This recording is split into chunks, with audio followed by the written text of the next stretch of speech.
Picture a crowd of children, thousands of them, walking down out of the hills to the edge of the sea. They are ragged, sunburnt, half-starved.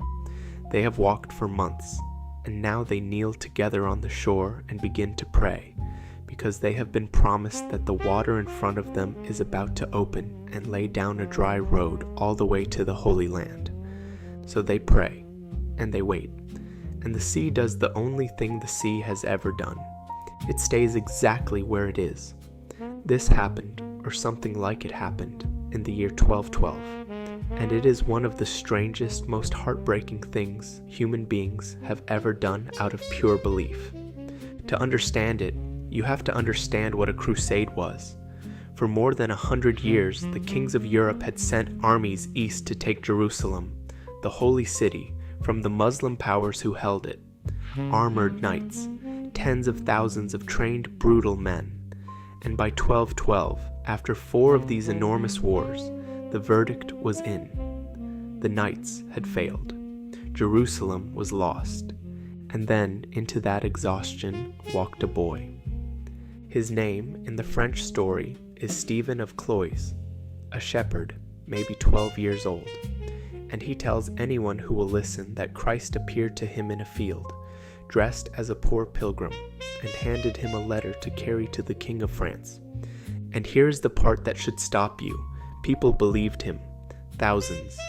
A great crowd of the young and the poor gathered around him and began to move. And at almost the same moment, across the German lands, another boy, Nicholas of Cologne, did the same thing, and led his own enormous following south, toward the mountains and the sea. What did they believe? This is the heart of it. They believed the knights had failed because of the knights themselves. All that steel, all that killing. They believed God did not want Jerusalem taken by violence. He wanted it taken by innocence. So a crusade of the pure, the young, the unarmed, would simply walk to the Holy Land and win it without a single sword, because their goodness alone would be enough. And the sea? God had parted the Red Sea once for Moses. He would do it again, for them. The water would open. They were that certain. So they walked. The column grew as it moved, town after town, until it was a slow river of human beings pouring south across Europe. And it was brutal. No army to feed them, no plan. They lived on what they could beg. And then they reached the Alps, which in summer are still murderous to people with no shoes and no food. We do not know how many died in the passes. A great many. They went up children, and a thinner column came down the other side, into Italy, and then finally they reached it, the sea. The accounts say thousands of them reached the great port of Genoa in the last days of August.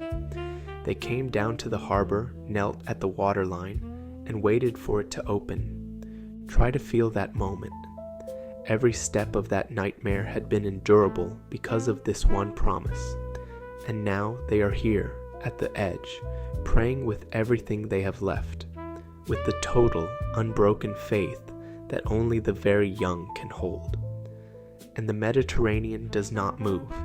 It lies there, flat and blue and enormous and indifferent, lapping at their knees.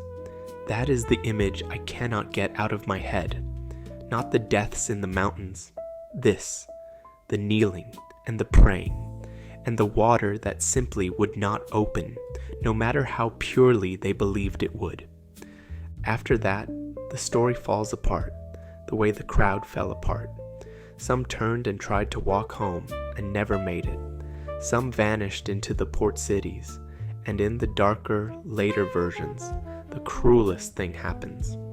At Marseille, merchants are said to have offered the stranded children free passage out of Christian charity and instead sailed them to North Africa and sold them into slavery. But I have to stop and tell you something, because this channel does not lie to you, even when the lie is more beautiful. We are not sure how much of this is true. The Children's Crusade is one of the most mythologized events of the entire Middle Ages. There are only about 50 contemporary sources, most of them a sentence or two. and the historians who have looked hardest, scholars like Peter Retz and Gary Dixon, point out something unsettling. The word the chronicles use, pueri, does mean children, but it also meant the poor, the landless, the nobodies. Decades later, writers read those old lines, pictured literal little children, and the legend bloomed. The numbers grew, the slavers appeared. The sea got added. What seems real is this. In 1212, a wave of the young and the poor and the powerless moved through Europe, on fire with the belief that their innocence could do what the armies of kings could not. Beyond that, the story dissolves the closer you look, which leaves the question the whole thing was really about. Was their faith the most beautiful thing about us, or the most dangerous? Because look at what they did. In a world run by steel and money and cynical kings, the most discarded people alive decided the universe was not indifferent, that goodness counted, that if they trusted hard enough, the sea itself would move for them. And they bet their lives on it. They are the last people in this whole bloody story who are not cynics. And here is the case against. The sea does not part, not for the pure, not for the desperate, not for the most sincere prayer ever prayed by the most innocent people who ever lived.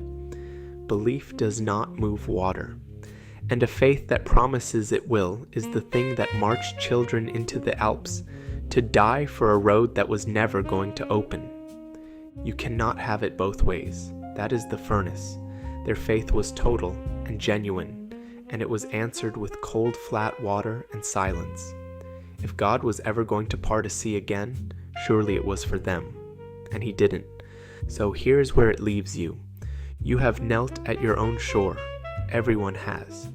You have prayed for the water to open, for the test to come back clean, for the phone to ring and say they are alive, because you believed in that moment that believing might be enough. And sometimes the sea opened, and sometimes you knelt there, prayed with everything you had, and it stayed exactly where it was. The Children's Crusade does not tell you which kind of person to be. It holds up a mirror and asks one quiet, unbearable question. Were they fools for kneeling at the water and asking it to part? Or are we the ones who lost something when we stopped believing it ever could? They walked to the edge of the sea and they asked it to open. Most of us do not even do that anymore. If a story like this is worth sitting with, subscribe and keep kneeling at the edge of the hard questions with me. Wait and hope.